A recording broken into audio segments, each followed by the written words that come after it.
अतुल बेनके जसं आता सांगतायत की खासदार अमोल कोल्हे आणि तुमची वेगळी चांगली जोडली, मग आपले जे कोणी पदाधिकारी आता दुसरीकडे पाहिले त्यांच्यावरती राजकीय संस्कार काही पडले का? नाही नाही, ते आत्ता लगेच भाष्य करणं उचित ठरणार नाही. पण राजकारणामध्ये आम्हाला अशी संधी आली म्हणून ती आत्ताच आम्हाला पाहिजे आणि त्याच्यानंतर आपली दिशा बदलणं हे निश्चित प्रकारे चुकीचं आहे.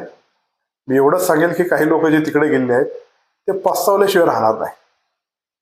ते आणि त्यांचे जवळचे समर्थक जरी गेले असले तरी मतदार आणि कार्यकर्ता त्या परिसरामधला काय बोलतोय हे मला चांगलं माहीत आहे. आणि तिथे राष्ट्रवादी काँग्रेस पक्षाचा विजय झाल्यानंतर त्यांच्या जे लक्षात येईल की आपण घेतलेला जो निर्णय होता हा कशा पद्धतीने त्यांचा चुकलेला आहे. शेवटी त्या परिसरामध्ये काम करत असताना आम्ही सगळ्यांनी मिळून ते काम केलं. आदरणीय पवार साहेबांपासून नंतर अजितदा आम्ही ज्या प्रकारे विकासाचा निधी ते गेलेला आहे त्यामुळं ते लोक राष्ट्रवादी काँग्रेस पक्षाची नाळ तुटून देणार नाही, ते आमची कधी साथ सोडणार नाही. आणि इतर पक्षामध्ये ते जे गेलेले तिथं ते लोक मतदानच सुद्धा करणार नाही. म्हणून पस्तावतील एवढंच मी सांगतो.